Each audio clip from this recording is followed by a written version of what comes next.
say to brick. That's excellent. Lesser says that members of the surrounding community say that Kahn brought democracy, suggesting that the building and its function were equal. I'm at a loss to think of another architect who is equally revered. I was sort of going through, the Capitol building, big, significant civic structures, but, you would never say that Latrobe or whoever, some of those early Mills, whatever, early architects of America, that they embodied the same purpose that they designed their buildings for. The buildings were great, but there's actually a picture, it says in the book, there's a photograph if you walk in. There's a photograph of Kahn in the building, and it's hard for the people to dissociate him from what he brought them, because this building was something that doesn't exist anywhere else in the world. There's nothing else like it, and its presence was so significant to them and their history, even though when construction began, it was still East and West Pakistan. That's right, yeah. But then after the Civil War, they were different nations. It was Pakistan so India's between them. Right. And it's Pakistan to the west and Bangladesh to the east, with India between. So it's odd that there were two. And that's kind of why it took so long, right? Was because they basically had to stop because they were at war. They were at war. Yeah. So, okay. Sorry, that's tangential. I actually could describe that in more detail, but so we don't care about war. I know it was sad. So because I didn't know the history of Bangladesh, and I just wanted a little bit of context. But man, that place is still, kind of high on the human rights alert and stuff that's happening to women, and not somewhere that I would want to visit. Although, obviously this is an incredible building. Juarez points out, and this is still true, that Kahn's largest project was constructed in the poorest country in the world. Quote, he paid his life for this, and that is why he is great, and we will remember him, but he was also human. Juarez goes on to discuss Kahn's relationship with the people he designed for, as well as his relationship with those closest to him, his family. He says, quote, he has given us this building, and we feel all the time for him. That's why he was given love for us. And that's just how he speaks in his accented English. The conversation moves Juarez to tears, recalling the meaning of the project to Kahn's life and the life of the new nation. The Capitol complex was finished 9 years after Lou died. Rather than going into the full history of Bangladesh, I will give you a few highlights in the country's history leading up to Kahn's involvement in the project. After 190 years of British rule, in 1947, East Bengal and Sylhet, then part of Assam, and these were areas this is all east of India. So, British rule was kind of all over there. Right. You know more about that than I do. A little bit. But anyway, so, because I had never heard of any of these places, Sylhet and Assam. I think the 40s was a big era in terms of the Brits starting to sort of get rid of a lot of the countries that they had, what is quote that name? Like ruled. Colonialization, or right? Exactly, colonialization. The one that they hadn't had a lot to do with or whatever. So British are gone. The Brits are gone, and this is post World War II. So those two little countries, East Bengal and Sylhet, came to independence out of what was considered the UK's Indian Empire as the eastern part of the Muslim state of Pakistan. East Pakistan was troubled from the start, resenting its richer and more powerful partner, West Pakistan, from which it was separated by the country of India. The largest disagreements between East and West were about political control, language, and economic policy. In 1954, I'm totally breezing over a lot of other stuff. I'm sorry, read about it. Right. I do architecture. I don't do modern Asian history.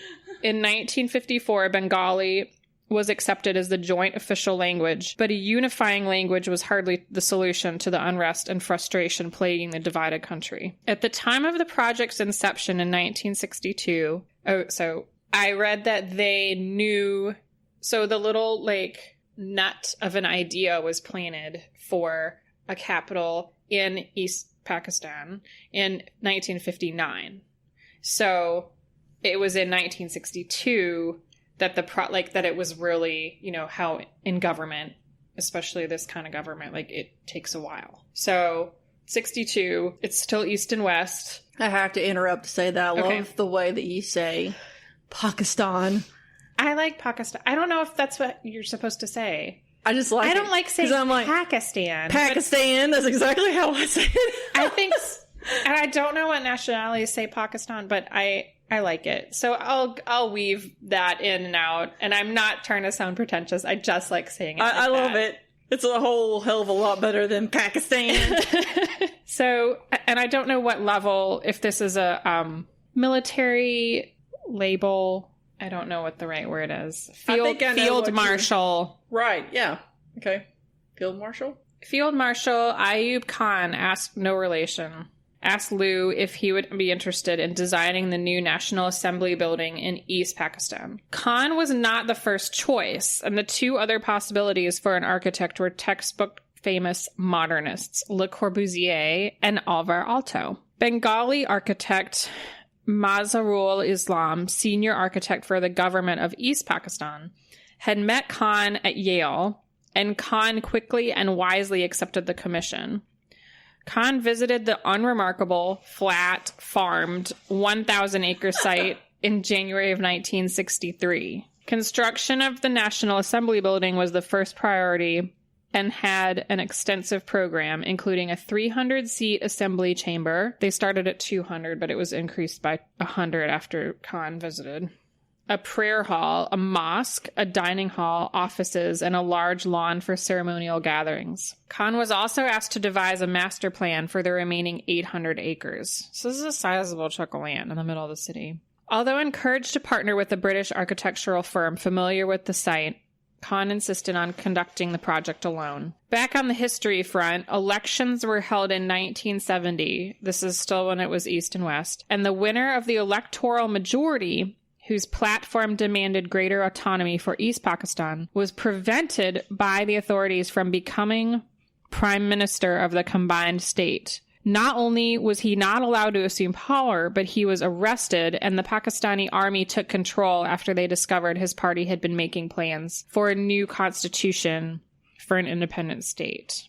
So he was popular, but that's not what the higher-ups want. They wanted to stay as two countries. Probably like the way it was because it was the West that was so strong and more economically powerful. So I think they wanted to leave it as two, and the ugly stepsister, cousin, whatever, on the other side of India, they just have to, they don't have to deal with them. Huh, okay. So when a civil war broke out in March of 1971, Khan's contract was terminated, but he still finished the design of the assembly building roof so construction could resume when peace was restored, because they'd already started building it. Right, yeah. Late the following summer, this is August of 72, negotiations were carried out with the New Republic, where the unfinished capital had suffered little damage during the war. So amazingly... Shortest war ever. Dhaka, right?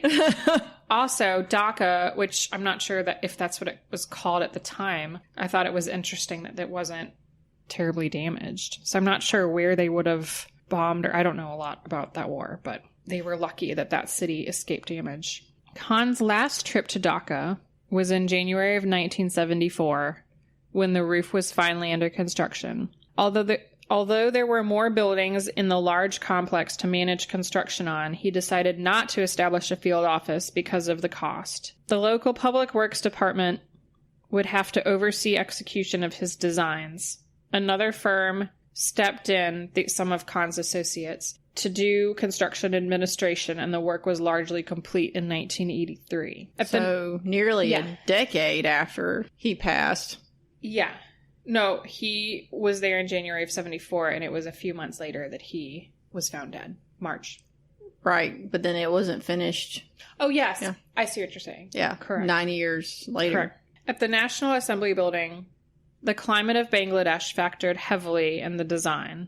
And a key component of the structure, screen walls with large openings sheltering the interior were called successful solutions applied to earlier projects, including the Salk Institute. Kahn described it this way, quote, "The architectural approach to the assembly building, as for all the buildings, is to find a design which protects both enclosed and outdoor spaces from sun, heat, rain, and glare by the use of overhangs, deep verandas, and protecting walls to accompany the directly usable spaces. When viewed in photographs, both from the ceremonial lawn approach and over the glassy, reflective man-made lake, the building is extremely imposing, a place to be respected, and inside, respectful of tradition, form, and function. Bangladesh has a subtropical climate and a monsoon season. The intention of the man-made lake was practical, symbolic, and aesthetic.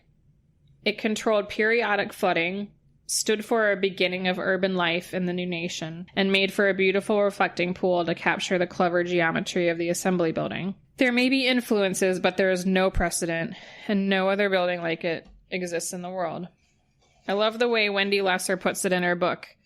Part of what Kahn's building seems to declare, in fact, is the very impossibility of its presence in that place, as if the surprise of its having been constructed at all were to be preserved in perpetuity.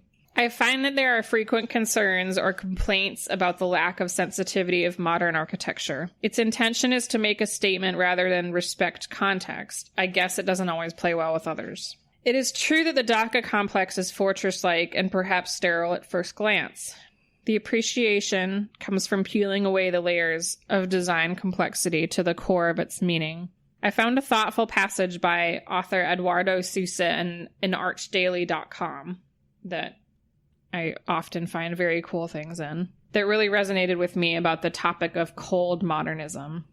Quote, "The National Assembly building is unique in the sense that it is modernist in principle, but it is a project deeply rooted in context, the citizens and Bengali vernacular. With most modern buildings, it can be placed almost anywhere in the world without much fuss, which does not exactly work with the National Assembly. Kahn's design called for simplistic local materials that were readily available and could be implemented in distinctly similar ways that would protect against the harsh desert climate, integrating a modern building into an otherwise non-modern context." Yeah, I mean, if you look at pictures of it, it's blocky like a lot of his stuff. It's not what I would call beautiful. No, it's very geometric, but yet it does, as you say, or as the article says, calls to mind the culture. It really does. So yeah, it's really, it's an interesting building. It's not necessarily my taste. No, but I know. But it's interesting. The inside, I think, is really stunning, but the outside would not make me want to. It looks like a fortress. It almost. does look like a fortress. Yeah. Yeah. It's very, very interesting that they chose to go with that. I know. I know, right? Yeah. It's it could have been some of their more vernacular styles, and it's the total opposite. Exactly. But I good for them for being so, forward thinking. It's so wild that a country like that would have chosen. And then for him, so for it to be separated into two countries at the beginning of the project and to not know what was going to happen. Like, they didn't know when they were building this that it was going to be an independent nation. Right. So what you see, I wonder how similar it was in the initial sketches to the final design. Yeah, because didn't he did kind of redesign it. Throughout the 60s, there were designs and redesigns. Right. And well, I mean, that seemed eliminations to be his and MO anyway. He was constantly they did it at the Salk too. Yeah, redesigning stuff. But yeah, it's so interesting. I mean, if I was anywhere close to it, I would for sure want to see it. But you can't. But since it's a Parliament building, you can't get anywhere near it. I mean, I'm sure it's the Capitol. You would just have to arrange for a tour. Right. But it's not something surely they have that you can be close to. Prearranged tours. Yeah.